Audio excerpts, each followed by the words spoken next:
Hello managers, welcome to another tactical video, but this isn't going to be like any other tactical video I've done, where we try to replicate real life tactical styles. So today's tactics is going to take advantage of many FM metas with actual results. This tactic will bring goals and defensive solidity to your team no matter the quality of your squad or the league you play in. Let's call it the golden scar of FM. So first things first, let's talk results. And let me back up my claims. I've been using many different types of tactical styles over the course of FM24. And through my FM career, some have just been plain and simple and some have been some crazy experiments. But then one day during my reading career, I stumbled upon the Holy Grail, a tactic called Problem Solving V24 by infxamus. If you didn't know already, there is a website called FM Arena with multiple different tactics and forms from FM managers all over the world. The tactic that caught my eye not only looks fun, but it does have over 100,000 views and it just boasts pure results across all platforms of FM.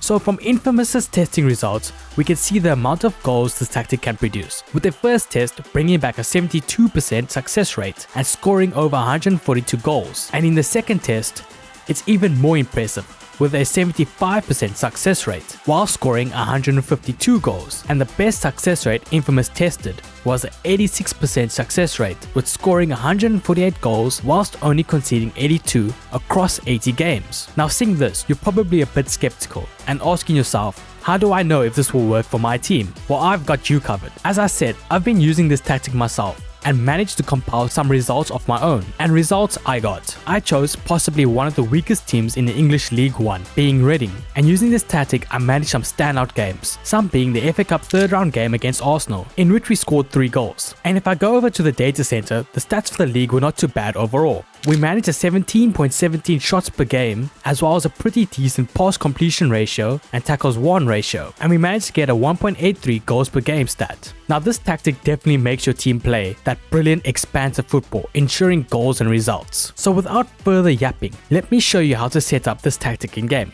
But before I do, I think it's valuable to mention that if you're on PC and you want to download this tactic yourself, you can by using the link in my description. But if you don't trust downloads, just follow my guide. So let's start with the formation. We're going to set up a 4-2-2-2 formation, having 2 DMs, 2 wingers and 2 strikers. So once that's sorted out, let's go to the in possession tab. We're going to want to set our team up with a narrow attacking width, and we're also going to want our players to pass into space, because we're going to ask them to focus play down the right and left hand side, whilst also making use of underlaps on both left and right hand sides, which will make a lot of sense later when we're setting up our fullbacks. So moving on to the passing directness.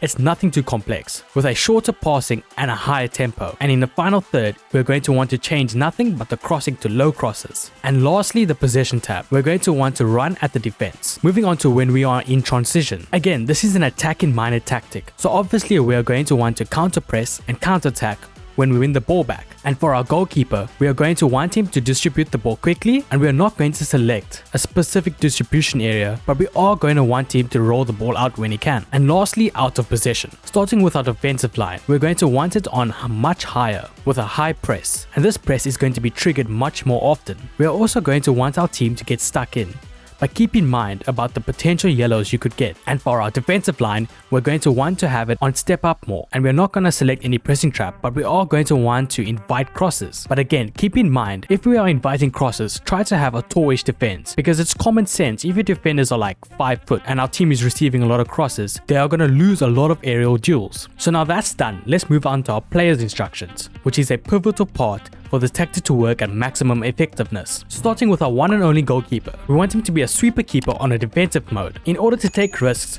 but not too many, if you know what I mean. And moving up to our defensive line, we want both our centre backs to be ball playing defenders on defense, and we are also going to want to slap on the instruction to dribble more and tackle harder. And for our right back, he's going to be a fullback on attack with a whole bunch of added instructions, starting off with to take more risks, cross from the byline, cut inside with the ball and stay wider, and then lastly to tackle harder. And then completing our back line to our left back, it's pretty simple because it's going to be the exact same as our right back.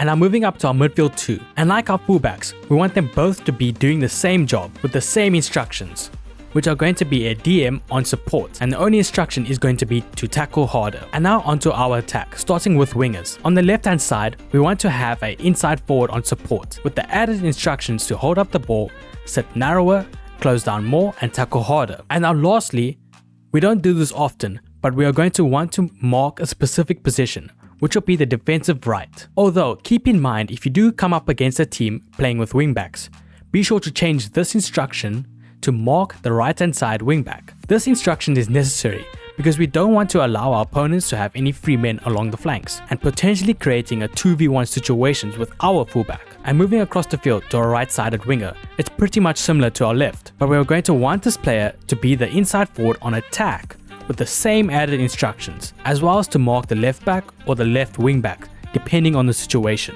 And now lastly, to our goal scorers up front.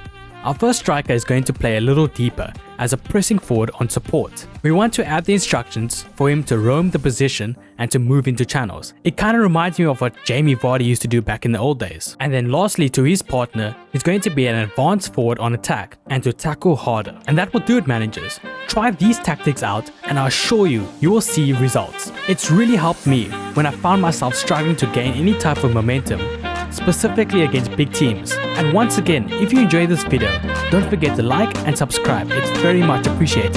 And I'll see you in the next one.